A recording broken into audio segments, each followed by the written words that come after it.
আল্লাহ নবী সাল্লাল্লাহু আলাইহি ওয়াসাল্লাম জুমার দিন উনি খুতবা দেন।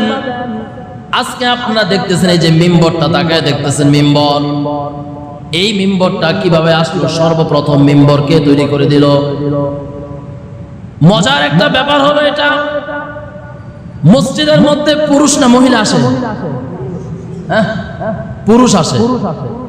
মসজিদের মধ্যে পুরুষ আসে, নামাজ পড়ে পুরুষ, আবার যিনি ইমামতি করেন উনিও পুরুষ, যিনি জুমার খুতবা দেন উনিও পুরুষ। কিন্তু এই যে মেম্বরটা দেখতেছেন, মিম্বরটা দেখতেছেন, এই মিম্বর পৃথিবীর মধ্যে সর্বপ্রথম কোন পুরুষের কারণে আসে নাই, সর্বপ্রথম একজন মহিলার দ্বারা এই মসজিদের মধ্যে মেম্বর ঢুকেছে।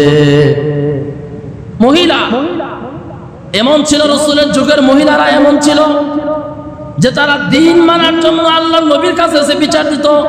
নবী আমার, পুরুষদের জন্য বারবার কোরআন আয়াত নাজিল হয়, কিন্তু আমরা মহিলাদের জন্য কোনো এক্সট্রা কোরআন আয়াত নাজিল হয় না কেন? এত পাগলপাড়া ছিলেন নবীজির যুগের মহিলারা ইবাদত করার জন্য, আল্লাহর নবীর কথাগুলো শোনার জন্য, আল্লাহর বিধান শোনার জন্য। আর আজকে আমাদের মহিলা আর ওই নবীর যুগের মহিলাদের মধ্যে একটু পার্থক্য দেখেন। কত পার্থক্য, কত পার্থক্য!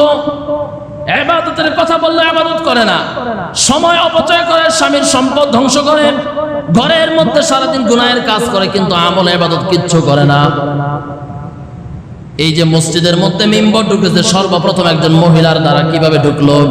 আল্লাহর নবীকে একবার একজন মহিলা এসে বলতেছে, নবী আমার, আপনি যে খুতবা দেন, রাসূল খুতবা দেয় একটা খেজুর গাছ, যার মাথা নাই, কাটা একটা খেজুর গাছ মসজিদে নববীর মধ্যে ছিল।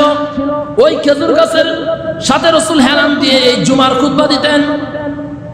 মহিলা নবীকে বলতেছেন, হুজুর আপনি যদি অনুমতি দেন তাহলে আমি আপনার একটা মিম্বর তৈরি করে দিতে চাই। আমার মালিকানায় একটা কাঠ মিস্ত্রি আছে। কি মিস্ত্রি? বুখারীর হাদিস, বিবিসি নিউজ না, বিবিসির নিউজ না, বুখারীর হাদিস। বলতেছে আমার কাছে একজন কাঠ মিস্ত্রি আছে, আপনি যদি অনুমতি দেন আমি আপনার একটা মিম্বর তৈরি করে দিতে চাই। নবী খুশি হয়ে গেলেন, ঠিক আছে দেন। মহিলা রাসূলের জন্য একটা মিম্বর তৈরি করে দিল। যেদিন সর্বপ্রথম ওই মিম্বর মসজিদে নববীর ভিতরে প্রবেশ করেছে, আল্লাহর নবী এবার মিম্বরের উপরে তিনি খুতবা দিবেন। বেলালকে বললেন, বেলাল জুমার সময় হয়েছে, আজান ফুকাও। বেলাল আজান দিবে। এমত অবস্থায় মসজিদের মধ্য থেকে কান্নার আওয়াজ পাওয়া যাইতেছে, এত জোরে কান্নার আওয়াজ। কে কান্না করে? কে কান্না করে? আল্লাহর নবী সাল্লাল্লাহু আলাইহি ওয়াসাল্লাম তিনি বুঝতে পারলেন মসজিদের মধ্যে কোনো পুরুষ, কোনো মহিলা, অন্য কেউ কান্না করে না। কান্নার আওয়াজ আসতেছে এই পাশে রাখা এই খেজুর গাছের থেকে। আবু দাউদের মধ্যে হাদিস আসছে এটা, তিরমিজি শরীফের হাদিস আসছে এটা, এক হাদিস একাধিক কিতাবের ভিতরে আসছে। আল্লাহর নবী সাল্লাল্লাহু আলাইহি ওয়াসাল্লাম যা জড়ায় ধরলেন, ফালতাসিমুহু, এটা হচ্ছে তিরমিজির riwayat, ফালতাইউহু, এটা হচ্ছে আবু দাউদের riwayat। নবী আলাইহিস সালাম যা ওই যে খেজুর গাছকে জড়ায় ধরলেন, খেজুর গাছের কান্না এত বৃদ্ধি হলো, হাদিসের মধ্যে আসছে বাচ্চা পোলাপান যখন কান্না করে, কান্না করতে করতে একটা হেঁচকি উঠে যায়, বারবার নিঃশ্বাস ছাড়তে থাকে। এই খেজুর গাছের ভিতরে, যেই খেজুর গাছের রাসূলুল্লাহ এতদিন পর্যন্ত জুমার খুতবা দিয়েছেন, তার ভিতরে এত বেশি কান্না উঠে গেছে। রাসূল যখন পাঞ্জা মেরে ধরছেন, বুকের সাথে খেজুর গাছটাকে লাগায় ধরছেন, আস্তে আস্তে শান্ত হয়েছে, কান্না কমে গেছে। এবার খেজুর গাছকে বলতেছে, তুমি কেন এরকম কান্না করতেছো? খেজুর গাছ কিচ্ছু বললেন না। সে বললেন, না, এতদিন পর্যন্ত আপনি আমার উপরে আপনি খুতবা দিয়েছেন, আজকে কেন আপনি অন্য একটা মিম্বরের উপর খুতবা দিবেন? খেজুর গাছ এটা বললেন না, কারণ ও জানে আমি এটা মসজিদের জন্য সুন্দর না। মসজিদের জন্য সুন্দর এরকম একটা মেহরাব, ঠিক কিনা বলেন? এরকম একটা মিম্বরই সুন্দর।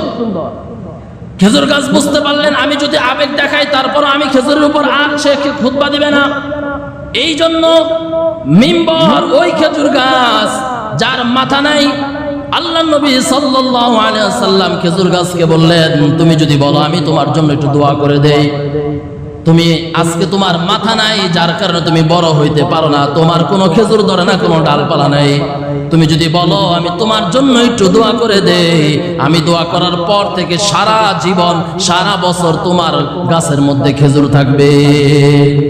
বলো আমি দোয়া করে দেই। বলো আমি দোয়া করে দিই, নগদে তুমি বড় হয়ে যাবে, ডালপাল হয়ে যাবে, খেজুর হবে। বলে এমন না সৃজনালী খেজুর হবে, বরং তোমার গাছের মধ্যে, তোমার শরীরের মধ্যে সারা বছর 12 মাস খেজুর থাকবে, মানুষরা খেতে থাকবে। খেজুর গাছ বললেন না না, আমি এটা চাই না। তাহলে কি চাও?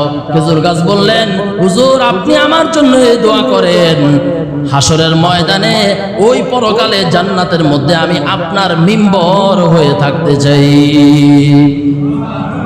আরো জোরে বলেন সুবহানাল্লাহ। খেজুর গাছ চিনছে, খেজুর গাছ চিনছে নবীকে।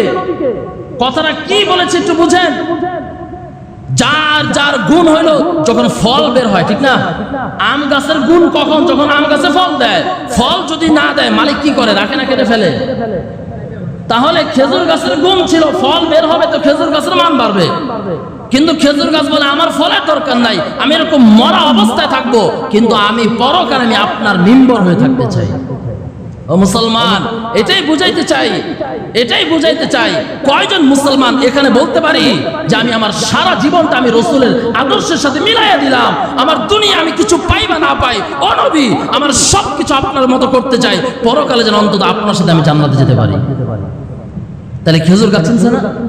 বলেন, খেজুর গাছ চিনছে, মরা কাষ্ট খেজুর গাছ চিনছে। আমি আর আপনি মানুষ হয়ে রসুলকে চিনতে পারি নাই। দোয়াও করে না মানুষ, চেষ্টাও করে না।